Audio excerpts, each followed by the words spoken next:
इस देश में चुनाव आयोग के प्रमुख तो बदल गए, लेकिन ईवीएम और ईवीएम की गड़बड़ी पर जो संदेह था, जनता की जो शिकायत थी, विपक्षी नेताओं की जो शिकायत थी, वो लगातार वैसी की वैसी है। सोचिए किस तरीके से वोटर लिस्ट की गड़बड़ी का मुद्दा लोकसभा में उठाया गया और विपक्षी नेताओं ने जमकर निशाना साधा चुनाव आयोग पर, चुनाव आयोग के प्रमुख पर और भारतीय जनता पार्टी पर। सोचिए किस तरीके से जगजाहिर है कि भारतीय जनता पार्टी कैसे चुनाव लड़ने का काम करती है और चुनाव जीतने का कैसे काम करती है। हरियाणा का चुनाव की बात करें तो हरियाणा में जिस तरीके से कांग्रेस नेता ने आरोप लगाए और जिस तरीके से विपक्ष के कई बड़े नेता जो हैं वो चुनाव आयोग पहुंचे थे शिकायत लेकर, उस पर भी कोई गंभीरता नजर नहीं आई चुनाव आयोग की। और ऐसे में एक बड़ी धांधली की खबरें सामने आ रही हैं कि वोटर लिस्ट में बड़ी गड़बड़ियां पाई गई हैं।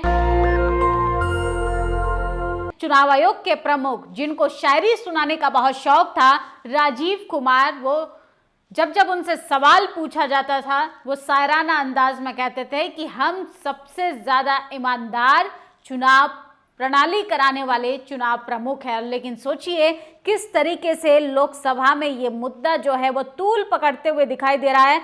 ईवीएम की वोटर लिस्ट में, ईवीएम मशीन तो पहले ही मुद्दा थी, अब वोटर लिस्ट में भी गड़बड़ियों की खबरें सामने आ रही है। राहुल गांधी से लेके तमाम विपक्षी नेताओं ने इसे बड़ा मुद्दा बनाया है। तमाम लोग सोशल मीडिया पर अपनी प्रतिक्रियाएं दे रहे हैं। लेकिन सोचिए ईवीएम की गड़बड़ी, आखिर जब लोगों का संदेह है, विपक्षी नेताओं को शक है, तो इस पर बीजेपी दूध का दूध और पानी का पानी क्यों नहीं कर देती। बीजेपी को अगर इतना ही अपनी बहुमत वाली सरकार पर भरोसा है तो वो बैलेट पेपर से चुनाव क्यों नहीं कराती। लोकसभा में उठा राज्यों में वोटर लिस्ट में गड़बड़ी का मामला, राहुल गांधी ने चर्चा की मांग की है। लोकसभा में नेता प्रतिपक्ष राहुल गांधी ने विभिन्न राज्यों के मतदाता सूची में कथित गड़बड़ी का मुद्दा सदन में उठाया। इस सदन में चर्चा की मांग भी की, लेकिन सोचिए बीजेपी के नेताओं ने इसका विरोध किया। सोशल मीडिया पर यह वीडियो तेजी से वायरल हो रहा है जिसमें राहुल गांधी लोकसभा के अंदर सीधा तौर पर कह रहे हैं कि राज्यों में वोटर लिस्ट में गड़बड़ियां पाई गई हैं, इस पर सदन में खुलकर चर्चा होनी चाहिए। लेकिन विपक्षी नेताओं की नहीं मानने के लिए तैयार है केंद्र सरकार और ना ही जनता की। सदन में शून्यकाल के दौरान राहुल गांधी ने कहा कि महाराष्ट्र और कुछ अन्य राज्यों में मतदाता सूची को लेकर सवाल उठे हैं। उन्होंने कहा कि मैं इस बात से सहमत हूं कि मतदाता सूची सरकार नहीं बनाती है, लेकिन पूरे देश में मतदाता सूची को लेकर सवाल खड़े हो रहे हैं। राहुल गांधी ने कहा पूरा विपक्ष ये मांग कर रहा है कि मतदाता सूची पर जांच होनी चाहिए। इससे पहले टीएमसी पार्टी के सदस्य सौगंध रॉय ने कहा कि उनकी पार्टी के प्रमुख पश्चिम बंगाल में ममता बनर्जी ने कागजात दिखाए जिससे पता चलता है कि मतदाता पहचान पत्र संख्या का दोहराव हो रहा है। उन्होंने दावा की कुछ बड़ी गड़बड़ियां हैं जिसके कारण महाराष्ट्र में इस तरीके की गड़बड़ी हुई है। तो सोचिए किस तरीके की सरकार जो है पूरे तरीके से फंस गई है। बिहार विधानसभा चुनाव सर पर है। आने वाले टाइम में 27 में उत्तर प्रदेश विधानसभा चुनाव होगा। देश की राजधानी दिल्ली में तमाम वो अगर पोलिंग बूथ की बात करें तो वहां पर भी लगातार गड़बड़ियों की शिकायतें आ रही हैं। यहां तक कि आम आदमी पार्टी के पूर्व मुख्यमंत्री अरविंद केजरीवाल ने भी गंभीर आरोप लगाते हुए कहा कि ये एक बड़ी गड़बड़ी के कारण सरकार ने सत्ता का पलटफेर किया है। इसके बाद ओम बिरला ने कहा कि मैं इस शब्द को रिकॉर्ड से निकाल दिया। बाद में प्रमुख सदस्यों ने सदन में वॉकआउट किया। सदन में टोका टोकी के बाद सांसद दयानिधि ने कुछ टिप्पणी की जिस पर बिरला ने आपत्ति जताई। कहा कि यदि आप संसद में बोलेंगे तो ऐसी टिप्पणी करते हुए तो आप पर एफआईआर हो जाएगी। तो सोचिए किस तरीके से सरकार से अगर सवाल पूछा जाता है, चुनाव आयोग से सवाल पूछा जाता है, तो एक विशेष पार्टी को समर्थन करने वाले देश के स्पीकर ओम बिरला किस तरीके से माइक को म्यूट कर देते हैं, लोगों को बचाने का काम करते हैं ताकि भारतीय जनता पार्टी से कोई भी सवाल जो है वो पूछा नहीं जाना चाहिए। लेकिन तमाम लोग सोशल मीडिया पर लिख रहे हैं, सोशल मीडिया ही बहुजन मीडिया है। जिस तरीके से मेन स्ट्रीम मीडिया इन खबरों को छुपाने का काम करती है, वहीं सोशल मीडिया के तमाम पत्रकार जो हैं वो रिस्क लेकर इन खबरों को सोशल मीडिया पर बोलने का, लिखने का लगातार काम करते हैं। रागनी नायक लिखती है गोलमाल है भाई, सब गोलमाल है। ये ब्यौरा है राम कमल दास जी का चुनाव आयोग की वोटर लिस्ट के अनुसार, जिसमें 43 पुत्र हैं, जिसमें से 13 बेटे 37 साल के हैं। ऐसे घोटाले में यदि मोदी सरकार पर अगर शक नहीं होगा तो क्या होगा? संसद में वोटर लिस्ट पर बहस करने से क्यों कन्नी काट रही है भाजपा सरकार? अगर बीजेपी की लहर चल रही है, मोदी जी का जादू है, वाकई में मोदी जी का हिंदू कार्ड देश में काम कर रहा है, या मोदी जी का धर्म का जो कार्ड है, सोचिए किस तरीके से करोड़ों रुपए की लागत लगाकर देश में महाकुंभ का आयोजन करवाया जाता है। लेकिन उसी उत्तर प्रदेश की अगर डेटा की बात करें, महिलाओं की सुरक्षा पर, स्कूलों की अच्छी व्यवस्था पर, अस्पतालों की अच्छी व्यवस्था पर, तो सरकार के पास कोई भी डेटा नहीं है। केचुआ का जादू उत्तर प्रदेश में राजकमल दास जी अपने मकान में 43 पुत्रों के साथ रहते हैं। इनके 13 बेटे एक ही साथ पैदा हुए हैं, सभी की उम्र 33 वर्ष है। इसके अलावा 3 बेटे तो 3 बार भी पैदा हो गए हैं, जिसकी उम्र जो है वो 35, 36, 47 वर्ष की है। तो सोचिए किस तरीके से गड़बड़ी घोटाला जो है वो चुनाव के दौरान किया जा रहा है।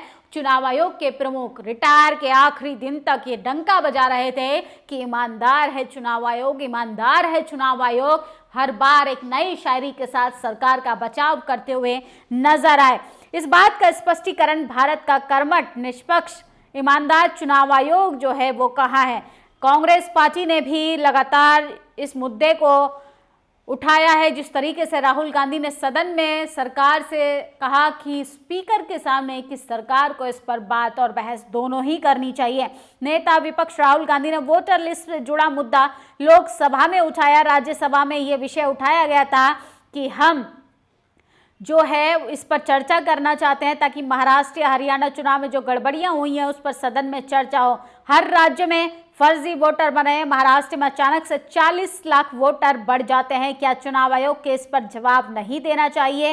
राहुल गांधी ने इस बारे में चुनाव आयोग को भी पत्र लिखा था, जिसका अभी तक जवाब नहीं मिला। हम चाहते हैं जिस तरह चुनाव में गड़बड़ियां हो रही हैं, फिर चुनाव आयोग में पारदर्शिता नहीं है, उस पर सदन में चर्चा हो। लोकतंत्र को वोटर मजबूत करता है, लेकिन अब उसी के नाम पर गड़बड़ी होगी तो चर्चा तो होनी चाहिए।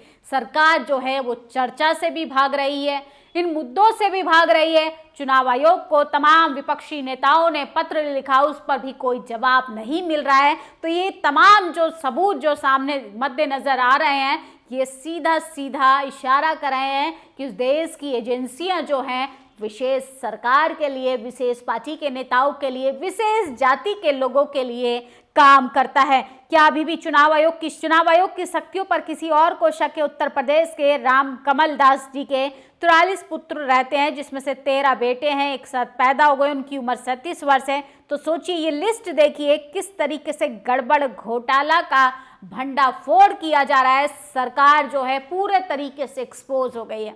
लेकिन जो सत्ता में रहेगा असल में वही डिक्टेटरशिप कायम करेगा, वही एजेंसियों का दुरुपयोग करेगा। एजेंसियों का जिस तरीके से ईडी, सीबीआई को पहले ही लोग जो है मुद्दा बनाकर रख रहे थे, और अब चुनाव आयोग, सोचिए पिछले 11 साल लगभग भारतीय जनता पार्टी को सत्ता पर काबिज, सोचिए 14 से लेके अब 25 आ गया है। इसको लेकर लगातार लोगों की जो शिकायत है वो वैसी की वैसी है।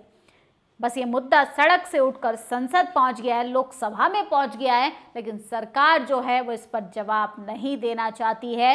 लेकिन सोचिए किस तरीके से इस देश में लोकतंत्र का मजाक बनाया जा रहा है, इस देश की डेमोक्रेसी को नुकसान पहुंचाया जा रहा है, और वोटरों की वोटिंग लिस्ट में भी धांधली करने की शिकायतें आ रही हैं। जब भी किसी नेता या पार्टी का मतदाता पर गड़बड़ी का आरोप लगता है, आयोग तुरंत सक्रिय होकर जांच के आदेश देता है। फिर क्या धीरे धीरे मामला ठंडा हो जाता है, लोकतंत्र की गाड़ी पटरी पर लौट आती है। चुनाव के बाद याद दिलाओ तो आयोग भी कहेगा हम तो चुनाव हो चुका है, अब क्या फायदा। तो सोचिए महाराष्ट्र में जिस तरीके से गड़बड़ियां पाई गई, सोचिए पूरे गाँव ने पैसे जुटाकर चुनाव कराने के लिए शिकायत दर्ज कराई थी, लेकिन चुनाव आयोग का कहना है कि अब तो चुनाव हो गया है, अब क्या ही किया जाए। देश भर में जो है ईवीएम को लेकर राष्ट्रीय व्यापी आंदोलन हो रहे हैं, लेकिन सरकार है जिसके कानों पर जू तक नहीं रेंग रही है।